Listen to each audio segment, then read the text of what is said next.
اعوذ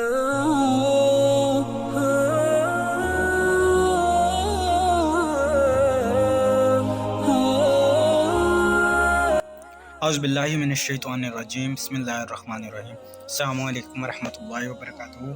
امید آپ سب خیریت سے ہوں گے۔ آج کا جو باب ہے اس کا نام ہے خودکشی کی سخت حرمت اور خودکشی کرنے والے کا عذاب جہنم میں اور نہ جانا جنت میں سوا مسلمان کے۔ بسم اللہ الرحمن الرحیم۔ ابو ہریرہ رضی اللہ تعالیٰ عنہ سے روایت ہے، رسول اللہ صلی اللہ علیہ وسلم نے فرمایا،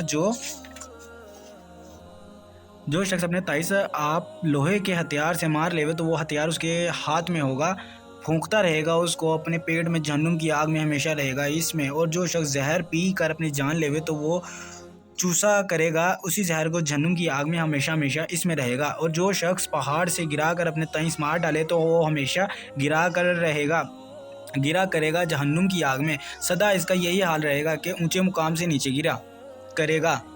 فائدہ نوری رحمۃ اللہ نے کہا، اس مقام پر کئی قول ہیں۔ ایک یہ کہ مراد وہ شخص ہے جو خودکشی کو حلال جان کر ایسے کاموں سے اپنی جان دے، وہ تو کافر ہے، بے شک ہمیشہ جہنم میں رہے گا۔ دوسرا یہ کہ ہمیشہ رہنے سے مراد بہت مدت تک رہنا ہے۔ تیسرا یہ کہ اس فعل کا بدلہ یہی تھا کہ ہمیشہ جہنم میں رہے، پر اللہ نے احسان کیا اور حکم دیا کہ اس کا خاتمہ اسلام پر ہوگا، وہ جہنم میں نہ رہے گا۔ ثابت بن ضحاک رضی اللہ عنہ سے روایت ہے، انہوں نے بیعت کی رسول اللہ صلی اللہ علیہ وسلم سے شجرہ رضوان کے تلے، اور آپ صلی اللہ علیہ وسلم نے فرمایا، جو شخص قسم کھاوے کسی بات پر اسلام کے سوا اور دین کی، یعنی یوں کہے اگر میں ایسا کام کروں تو نصرانی ہوں یا یہودی ہوں یا ہندو ہوں، جھوٹی قسم، تو وہ ایسا ہی ہوگا جیسا اس نے کہا۔ اور جس نے قتل کیا اپنے تئیں کسی چیز سے، وہ اسی سے عذاب دیا جائے گا قیامت کے دن۔ اور کسی آدمی پر وہ نیز پوری کرنا واجب نہیں جو اس کے اختیار میں نہیں، جیسے نیز کرے اور کسی کا بردہ آزاد کرنے کی۔ فائدہ، یعنی کافر ہو گیا، یہ جزر اور تغلیظ کے طور پر ہے۔ نوری رحمۃ اللہ نے کہا، اگر اس کے دل میں اسلام کے سوا اور دین کی عظمت ہے تو وہ بلا شبہ کافر ہے، اور جو اور دین کی عظمت نہیں بلکہ اسلام اس کے دل میں راسخ ہے تو وہ کافر نہ ہوگا۔ اس صورت میں کفر سے مراد نہ شکریہ ہے، کیونکہ اسلام کا متقاضی یہ تھا کہ ایسی بد قسم نہ کھانا۔ ثابت بن ضحاک سے روایت ہے، رسول اللہ صلی اللہ علیہ وسلم نے فرمایا، کسی آدمی پر وہ نیز پورا کرنا واجب نہیں جو اس کے ملک میں نہیں، اور مسلمان پر لعنت کرنا ایسا ہے جیسے اس کو قتل کرنا۔ اور جو شخص اپنی جان لے دنیا میں کسی چیز سے، وہ اسی سے عذاب دیا جائے گا قیامت کے دن۔ اور جو شخص جھوٹا دعویٰ کرے اپنے مال بڑھانے کے لیے تو اللہ اس کا مال اور کم کر دے گا۔ اور جو شخص قسم کھاوے حاکم کے حکم سے جھوٹی۔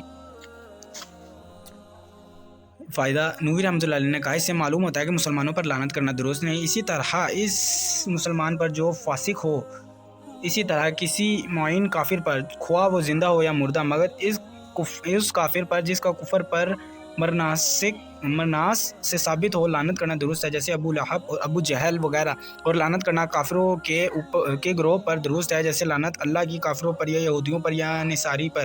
اور ظاہر حدیث یہ ہے کہ لعنت اور قتل دونوں حرمت میں برابر ہیں، اگرچہ قتل بہت سخت ہے، یہی اختیار کیا ہے مازری نے، اس کا مال بھی اللہ تعالیٰ کم کر دے گا۔ نووی رحمۃ اللہ علیہ نے کہا، یہاں یہ عبارت محذوف ہے یا وہ عطف ہے پہلے جملے کے مبتدا پر، اور یہ مطلب دوسری روایت میں پورا آ گیا ہے، جو شخص قسم کھاوے حاکم کے حکم سے کسی مسلمان کا مال دبا لینے کو تو وہ اللہ سے ملے گا اور وہ اس پر غصے ہوگا۔ اگلی روایت ہے، ثابت بن ضحاک انصاری رضی اللہ تعالیٰ عنہ سے روایت ہے، رسول اللہ صلی اللہ علیہ وسلم نے فرمایا، جو شخص قسم کھاوے کسی اور دین کی سوائے اسلام کے جھوٹ قصدن تو وہ ایسا ہی ہوگا۔ اور جو شخص قتل کرے اپنے تئیں کسی چیز سے تو اللہ عذاب کرے گا اس کو اسی چیز سے جہنم کی آگ میں۔ یہ روایت ہے سفیان کی، اور شیبہ کی روایت میں ہے، جو شخص قسم کھاوے کسی کے دین کی سوائے اسلام کے جھوٹ تو وہ ایسا ہی ہوگا جیسے اس نے کہا۔ اور جو شخص ذبح کرے اپنے تئیں کسی چیز سے تو وہ اسی چیز سے ذبح کیا جائے گا قیامت کے دن۔ اگلی روایت ہے، ابو ہریرہ رضی اللہ تعالیٰ عنہ سے روایت ہے، رسول اللہ صلی اللہ علیہ وسلم کے ساتھ روایت ہے، ہم رسول اللہ صلی اللہ علیہ وسلم کے ساتھ تھے جنگ حنین میں۔ قاضی ایاز رحمۃ اللہ علیہ نے کہا، صحیح خبیر ہے بجائے حنین کے، صحیح مطلب خیبر ہے بجائے حنین کے۔ آپ صلی اللہ علیہ وسلم نے فرمایا، ایک شخص کو جو دعویٰ کرتا تھا اسلام کا، یعنی اپنے تئیں مسلمان کہتا تھا، یہ جہنم والوں میں سے ہے۔ جب لڑائی کا وقت آیا تو یہ شخص خوب لڑا اور زخمی ہوا۔ لوگوں نے کہا، یا رسول اللہ، آپ صلی اللہ علیہ وسلم نے جس شخص کو جہنمی فرمایا وہ آج خوب لڑا اور مر گیا۔ رسول اللہ صلی اللہ علیہ وسلم نے فرمایا، جہنم میں گیا۔ بعض مسلمانوں کو اس میں شک ہونے کو تھا، کیونکہ ظاہر حال سے اس کا جنتی ہونا پایا تھا۔ اتنے میں خبر آئی کہ وہ مرا نہیں، زندہ ہے، لیکن بہت سخت زخمی ہے۔ جب رات ہوئی تو وہ زخموں کی تکلیف برداشت نہ کر سکا اور اس نے اپنے 23 مار لیا۔ جب رسول اللہ صلی اللہ علیہ وسلم کو اس کی خبر پہنچی تو آپ صلی اللہ علیہ وسلم نے فرمایا اللہ بڑا ہے، میں گواہی دیتا ہوں اس بات کی کہ میں اللہ کا بندہ اور اس کا بھیجا ہوا ہوں، اس لیے کہ جو بات آپ صلی اللہ علیہ وسلم نے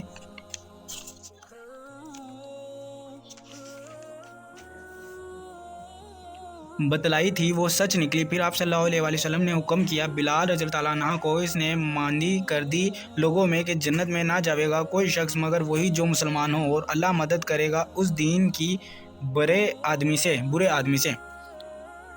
فائدہ، یہ شخص منافق تھا، ظاہر میں مسلمان، دل میں کفر۔ اگرچہ اس نے اسلام کے لیے بہت کوشش کی، لڑا، زخمی ہوا، پھر ایمان نہ ہونے سے کوئی شخص اس کا کام نہ آئی۔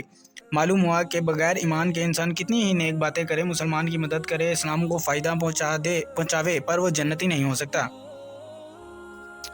اگلی روایت ہے سہیل بن سعدی رضی اللہ تعالیٰ عنہ سے روایت ہے رسول اللہ صلی اللہ علیہ وسلم اور مشرکوں کا سامنا ہوا جنگ میں تو لڑے، پھر جب آپ صلی اللہ علیہ وسلم اپنے لشکر کی طرف جھکے اور وہ لوگ اپنے لشکر کی طرف گئے تو آپ صلی اللہ علیہ وسلم کے اصحاب رضی اللہ تعالیٰ عنہ میں ایک شخص تھا، اس کا نام قزرمان تھا اور وہ منافقوں میں سے تھا۔ عقاد کا کونا چھوڑتا بلکہ اس کا پیچھا کر کے تلوار سے مار ڈالتا، یعنی جس کافر سے بھڑتا اس کو قتل کرتا۔ تو صحابہ رضی اللہ عنہ نے کہا آج ہمارے کام جیسے یہ شخص آیا ایسا کوئی نہ آیا۔ رسول اللہ صلی اللہ علیہ وسلم نے فرمایا وہ تو جہنمی ہے۔ ایک شخص ہم میں سے بولا میں اس کے ساتھ رہوں گا اور اس کی خبر رکھوں گا کہ وہ کون سا کام کرتا ہے جہنم میں جانے کا، کیونکہ ظاہر میں تو وہ بہت عمدہ کام کر رہا ہے۔ پھر وہ شخص اس کے ساتھ نکلا، جہاں وہ ٹھہرا وہ بھی ٹھہر جاتا ہے، اور جہاں وہ دوڑ کر چلتا ہے یہ بھی اس کے ساتھ دوڑ کر جاتا۔ آخر وہ شخص یعنی قزرمان سخت زخمی ہوا اور زخموں کی تکلیف پر صبر نہ کر سکا، جلدی مر جانا چاہا اور تلوار کا قبضہ زمین میں رکھا اور نوک اس کی دونوں چھاتیوں کے بیچ میں، پھر اس پر زور دیا اور اپنے 23 مار ڈالا۔ تب وہ شخص جو اس کے ساتھ گیا تھا رسول اللہ صلی اللہ علیہ وسلم کے پاس آیا اور کہا میں گواہی دیتا ہوں اس بات کی کہ آپ صلی اللہ علیہ وسلم کے بھیجے ہوئے ہیں، آپ صلی اللہ علیہ وسلم اللہ کے بھیجے ہوئے ہیں۔ آپ صلی اللہ علیہ وسلم نے فرمایا کیا ہوا؟ وہ شخص بولا آپ صلی اللہ علیہ وسلم نے ابھی جس شخص کو جہنمی فرمایا تھا اور لوگوں نے اس پر تعجب کیا تھا تو میں نے کہا تھا میں تمہارے واسطے اس کی خبر رکھوں گا۔ پھر میں اس کی تلاش میں نکلا، وہ سخت زخمی ہوا اور جلدی مرنے کے لیے اس نے تلوار کا قبضہ زمین پر رکھا اور نوک اس کی اپنی دونوں چھاتیوں کے بیچ میں، پھر زور دیا اس پر یہاں تک کہ مار ڈالے اپنے 23۔ رسول اللہ صلی اللہ علیہ وسلم نے سن کر فرمایا کہ آدمی جنتیوں کے سے کام کرتا ہے لوگوں کے نزدیک اور وہ جہنمی ہوتا ہے، اور جہنمیوں کے سے کام کرتا ہے لوگوں کے نزدیک اور وہ جنتی ہوتا ہے۔ تو انسان کو چاہیے کہ اپنے اعمال پر گراہ نہ کرے اور بھروسہ نہ رکھے، بلکہ اللہ سے ڈرتا رہے اور حسن خاتمہ کے لیے دعا کرتا رہے۔ اسی طرح گناہ گار کو نا امید نہ ہونا چاہیے، اللہ کی رحمت سے شاید اس کا خاتمہ عمدہ کر دے، بے شک۔ اچھا جی، آگے کی جو حدیث ہیں وہ ہم انشاءاللہ نیکسٹ ویڈیو میں پڑھیں گے، تب تک آپ لوگ اپنا بہت سارا خیال رکھیں اور اپنی دعا میں یاد رکھیں۔ السلام علیکم ورحمۃ اللہ وبرکاتہ۔